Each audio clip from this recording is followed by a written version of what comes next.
He never imagined that a simple walk to school would turn into the moment that shattered everything he believed about safety, fairness, and the world around him, in a place where he thought he belonged. A single misunderstanding, rooted in nothing but the color of his skin, turned him into a target. No warning, no chance to explain, just fear, judgment, and a silence that spoke louder than any words ever could. What happened in those next few minutes would change the course of his life and expose a painful truth many still choose to ignore. But if he thought this was the worst moment he would face, he was wrong, because what came next would shake him to his core. IT was supposed to be a peaceful morning, the kind that always made him feel grounded. Rowan had woken early, grabbed his worn-out notebook, and headed toward the community center where he volunteered every Saturday. Kids loved him there. His calm voice, his patience, his way of making everyone feel seen. To most people, he was just a young man trying to build a better future. To the neighborhood, he was hope in motion. The streets he walked were familiar, filled with small shops opening for the day and neighbors greeting each other with sleepy smiles. Rowan felt comfortable here, safe, even. He believed that kindness could still change things, that hard work could open doors, that people saw him for who he was, not what he looked like. But beneath the ordinary rhythm of the morning, something felt slightly off. A car that slowed down a little too much. A stare that lingered a little too long. Rowan brushed it off, convincing himself it was nothing. After all, he had lived here his whole life. Why would anyone see him as a threat? What he didn't realize was that this quiet walk, this routine he trusted so much, was about to pull him into a storm he never asked for, one that would test everything he believed about fairness, safety, and humanity. If Rowan had known what waited just a few steps ahead, he might have turned back, but the moment had already begun unfolding. Rowan was halfway down the block when he sensed it again, that lingering stare he'd brushed off before. He tried to focus on the children waiting for him at the community center, but the uneasiness tugged at him like a shadow he couldn't outrun. The morning breeze felt heavier, the air unusually still, as though the world itself was holding its breath. He tightened his grip on his notebook and quickened his pace, telling himself it was all in his head. But then he heard it, a car door shutting with a force that echoed down the street. Rowan turned slightly, just enough to catch a glimpse of two men stepping out of the same car that had slowed earlier. They weren't smiling. They weren't casual. Their expressions were sharp, suspicious, locked onto him as if he were something dangerous. He didn't know who they were, but the intent in their eyes chilled him. He kept walking, trying not to appear nervous. But within seconds, the sound of footsteps followed him, steady, deliberate, closing the distance. His heart began to thud in his chest, not out of guilt, but out of the kind of fear that came from knowing your innocence wouldn't matter to the people who had already decided what you were. Point when the men called out, not loudly, not aggressively, but with a tone that made Rowan's spine stiffen. It was the tone of someone who believed they had authority. Even when they didn't, he didn't respond. He hadn't done anything wrong. He was just going to help kids learn. Just another Saturday morning. But the footsteps quickened, and that was enough for panic to creep into his bloodstream. Rowan turned a corner, hoping the busier street ahead would make the men back off. But as he stepped into the sunlight, he felt a heavy hand clamp down on his shoulder. The sudden grip made him stumble, dropping his notebook. Pages scattered across the pavement, fluttering like trapped birds. He bent to pick them up, but the second man blocked his path, his face twisted with something between suspicion and disdain. They didn't ask his name. They didn't ask where he was going. They didn't even mention what they thought he'd done. They only said they needed to check something, as though that phrase alone justified stopping a young man on his morning walk. Rowan tried to explain, voice trembling, that he volunteered at the center every week. But the men didn't care. He could see it in the way they loomed over him, in the way they exchanged glances that silently agreed on one thing. They didn't trust him. A small crowd began to form, drawn by the tension in the air. But the crowd didn't help. Some watched with curiosity, others with caution. A few whispered things Rowan couldn't hear, though he could tell from their expressions that they'd already made assumptions about why he was being stopped. Assumptions based not on behavior, but on appearance. One of the men took Rowan's bag without asking. He emptied its contents onto the sidewalk: pens, a water bottle, some worksheet for the kids, and a small lunch he'd packed earlier. Nothing suspicious. Nothing unusual. Yet they searched every item as though they were convinced he was hiding something dangerous. Rowan could feel his hands shaking, his throat tightening, his breath becoming shallow. He wondered how many others had stood in this exact position, surrounded, misunderstood, powerless, wishing that someone, anyone, would see the truth. Minutes felt like hours. The crowd grew. Phones came out. People watched, but didn't step forward. The men questioned him, not understand, but to corner him. Rowan answered every question calmly, hoping reason would break through the wall of prejudice standing before him. But every response only seemed to make them more irritated, as though his composure was an inconvenience. When he reached for one of the scattered papers, one of the men reacted instantly, grabbing his arm and pushing him back. The force shocked him, not because it hurt, but because of what it meant. They weren't here for the truth. They were here to justify their fear.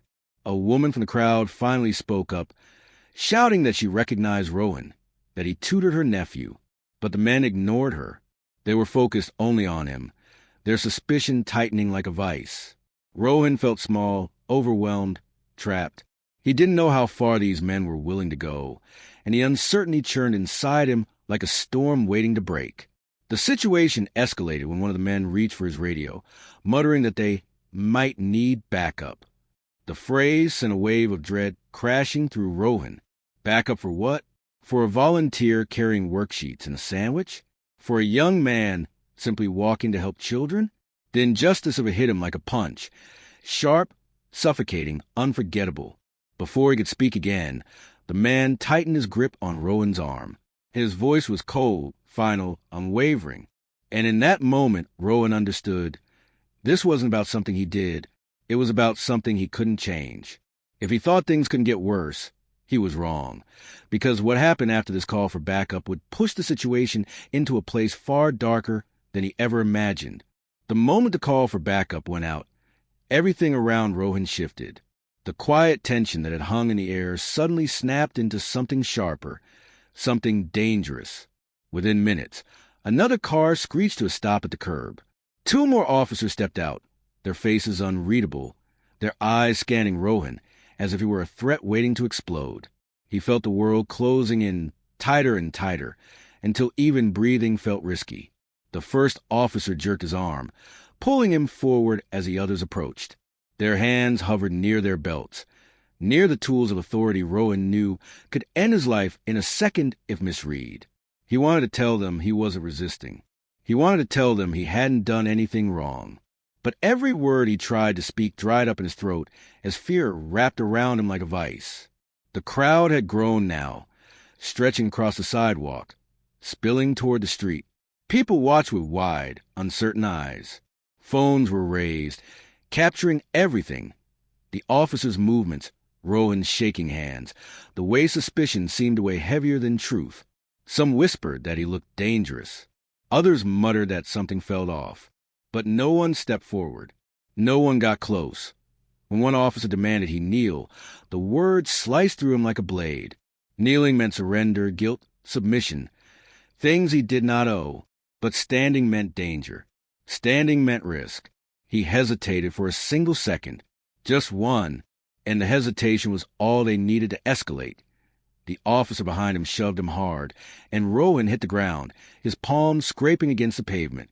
His notebook lay crushed beneath a boot, pages bent, torn, trampled, the same pages he prepared with care for the children who admired him. Seeing them destroyed hurt more than the impact itself. It symbolized everything, how easily something good could be crushed by prejudice. One officer pinned his shoulders. Another pressed on his back, forcing him flat. He struggled to breathe as pressure weighed down on him, each second dragging him closer to panic. Voices blurred together.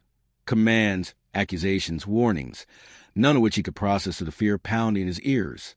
He tried to lift his head, try to find someone recognizable in the crowd, someone who might confirm he was more than the threat they imagined. Then a voice, shaking but fierce, cut through the noise. The same woman who'd spoken earlier pushed closer, shouting that they were making a mistake. She repeated his name, said he was a volunteer, a mentor, someone who gave his time and heart to the community. Her words trembled, but her conviction didn't. For a brief second, the officers paused, not out of guilt, but out of irritation.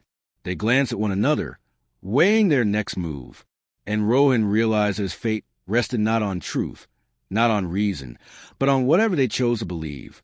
He lay still, heart hammering, praying that this moment wouldn't become the last line of his story. A long, tense silence followed. The officer's grips loosened, slightly, uncertainly. Rowan felt a thin thread of hope flicker in the darkness. But hope could be dangerous, because the moment he tried to push himself up, the moment he showed even the smallest motion, they reacted again, faster than before. If he believed the nightmare was ending, he was wrong. What happened in the next breath would change everything, and reveal just how fragile safety truly was for someone who looked like him. When the final surge of panic faded, the officers finally stepped back, slowly, reluctantly. One of them muttered something about miscommunication, another about procedures, but none of their words mattered, not when the damage had already been done. Rohan pushed himself up on the ground, his arms trembling, his breath shaky, his dignity bruised far deeper than his skin. The crowd began to disperse, murmuring apologies they didn't mean, or offering glances he didn't ask for. The woman who had spoken up approached him gently, her voice soft with concern. He thanked her, but even gratitude felt heavy. He gathered his scattered pages, creased, dirty, torn, and held them against his chest, as if holding together the pieces of himself they had tried to break. He made it to the community center that morning, but he wasn't the same. The children ran to him with smiles, unaware of what had happened. He smiled back, but it was a smile pulled together by strength, not joy. Because even as he taught, even as he tried to focus on the hopeful faces around him, the truth lingered. He had been treated like a threat not because of anything he did, but because of who he was in the days that followed. He replayed the moment again and again. The shove, the weight on his back, the fear of becoming another name people argued about instead of remembered. And he knew this wasn't just a story. It was the reality of countless others who had been judged, doubted, or harmed simply for existing in the wrong place with the wrong skin. Rohan survived that morning, but many never get the chance to walk away, so the real question remains. How many more stories like this must unfold before the world finally decides that enough is enough?